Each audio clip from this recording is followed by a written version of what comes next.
Hai, aku Eloise, keturunan Prancis Aljazair berumur 19 tahun. Cerita yang akan aku bagikan adalah cerita 8 tahun lalu saat aku masih SMP. Aku saat itu gak seperti aku yang sekarang. Dan disitulah ceritaku dimulai. Dulu aku jelek, bahkan lebih jelek daripada karakter Yoda dari Star Wars. Mukaku berjerawat parah, aku gemuk, dan aku selalu menggigit kuku. Satu-satunya kelebihanku saat itu cuma pintar saja. Oke, aku memang punya satu teman, Anais. Dia satu-satunya temanku, dan dia selalu memujiku. Meskipun aku tahu dia berbohong cuma untuk menyemangatiku. Tapi itu membantu. Aku selalu dibully dan menderita sepanjang waktu. Tapi Anais selalu ada di sampingku dan membuatku tersenyum. Aku nggak paham kenapa dia mau jadi temanku. Dia benar-benar kebalikanku. Kulitnya mulus, senyumannya manis, dan kakinya jenjang. Dia membuat para cowok tergila-gila padanya. Sementara itu, para cowok biasanya memanggilku cuma untuk mengejekku, paus jelek atau kata-kata menyakitkan lainnya. Saat umurku 14 tahun, aku memutuskan ini semua sudah cukup. Satu-satunya cara menghentikan mereka membuliku adalah dengan mengubah keadaan. Aku mulai menurunkan berat badan dan memakai krim jerawat. Menurutku, sebagai cewek blasteran, harusnya aku cantik seperti cewek blasteran lainnya. Tapi karena beberapa alasan, aku yang membuat semuanya menjadi payah selama ini. Sedikit demi sedikit, penampilanku membaik. Dan beberapa cowok mulai memperhatikanku. Ya, mereka memang tipe cowok kutu buku, tapi ini cuma permulaan. Lalu, beberapa bulan selanjutnya, aku dapat jackpot. Andrew, salah satu cowok terganteng di tim sepak bola sekolah mengajakku kencan. Aku nggak percaya keberuntunganku. Tapi, ada satu masalah kecil. Aku nggak bisa mengenalkannya pada Anais. Dia jauh lebih cantik dariku dan aku yakin Andrew akan langsung jatuh cinta saat melihatnya. Sangat sulit untuk merahasiakannya.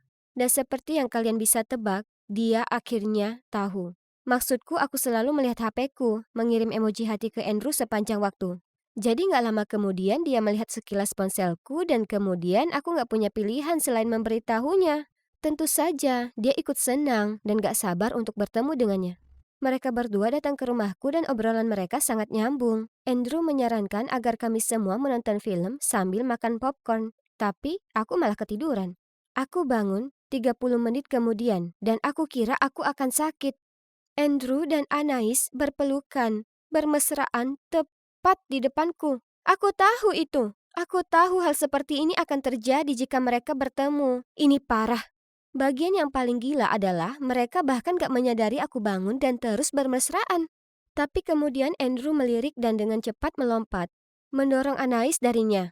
Bajunya masih agak terbuka, dan dia dengan cepat mencoba menutupi dirinya. Kemudian mereka berdua mencoba menjelaskan, tapi aku gak mau mendengarnya. Jadi aku mengusir mereka keluar. Mereka terus meminta maaf, tapi aku mendorong mereka keluar. Aku sangat kesal dan marah. Setelah itu, aku nggak pernah berbicara dengan Andrew dan Anais. Saat kami masuk SMA pun, hidupku masih nggak menyenangkan karena mereka berdua ada di sana. Dan juga para tukang buli yang sering menindasku saat SMP. Aku cuma mau cepat-cepat masuk kuliah dan menjadi diriku sendiri. Setelah itu, bertahun-tahun berlalu, dan aku tumbuh semakin baik dalam banyak aspek.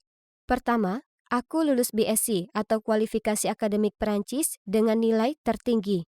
Lalu aku berhasil masuk universitas di Perancis Selatan. Akhirnya, aku bebas dan aku mengambil kesempatan ini untuk menjadi diriku sendiri. Aku kemudian pergi ke dokter kulit dan dalam waktu 2 bulan, kulitku menjadi sangat mulus. Aku juga mulai berolahraga, jadi badanku terlihat ideal. Aku merasa seperti terlahir kembali. Semua cowok di universitas menyukaiku. Dan rasanya kerja kerasku terbayar. Aku sekarang jadi cewek blasteran cantik yang selalu aku impikan. Tapi suatu hari liburan musim panas, aku menerima surat undangan untuk reunian bersama teman-teman SMP-ku. Awalnya, aku terpaku. Gak mungkin aku pergi. Tapi kemudian aku bercermin dan menyadari, ini kesempatanku untuk menunjukkan bahwa aku sudah benar-benar berubah. Kami bertemu di sebuah klub malam, dan aku memakai gaun merah cantik yang menonjolkan bentuk badanku, ditambah jaket kulit untuk melengkapi penampilanku. Kubiarkan rambutku tergerai dan memakai kacamata hitam. Walau itu sudah malam, aku hanya mau terlihat lebih glamor. Saat aku masuk, semua orang sudah ada di sana. Semua cowok dan cewek yang pernah membuliku, tentu saja Andrew dan Anais juga. Mereka sudah nggak pacaran, tapi kalian harus melihat ekspresi mereka saat melihatku. Semua orang sudah berubah dan tumbuh dewasa, tapi nggak ada yang berubah sedrastis aku. Aku jelas cewek paling cantik di ruangan itu. Semuanya benar-benar kelihatan kaget, seperti mereka nggak percaya itu benar-benar aku. Kami semua mulai minum dan ngobrol, dan lalu Andrew mendekatiku. Dia meminta maaf, dan kemudian dia mengajakku untuk kencan lagi. Aku hampir nggak bisa menahan tawa. Aku bilang kepadanya, "Elang gak terbang di samping ayam." Lalu aku berbalik dan berjalan keluar dari sana. Aku berjalan ke arah mobilku, tapi tiba-tiba ada yang memanggil namaku. Itu adalah Anais. Dia bilang padaku dia senang bisa melihatku lagi. Dia menatapku lalu bertanya apa kami bisa berteman lagi. Aku memberinya senyuman palsu dan memberitahunya bahwa kehidupan kita sudah sangat berbeda. Lalu aku masuk ke mobilku. Saat aku pergi, aku mendengar dia berteriak di belakangku. Dia bilang meskipun dia setuju dengan semua cowok yang bilang aku jadi sangat seksi, dia juga setuju dengan cewek lain bilang kalau aku melakukan operasi plastik agar terlihat seperti ini. Dan aku cuma penipu yang suka pamer. Aku cuma tertawa sendiri. Aku nggak perlu menjelaskan siapa aku ke mereka. Aku punya hidupku sendiri sekarang. Dan mereka cuma bisa iri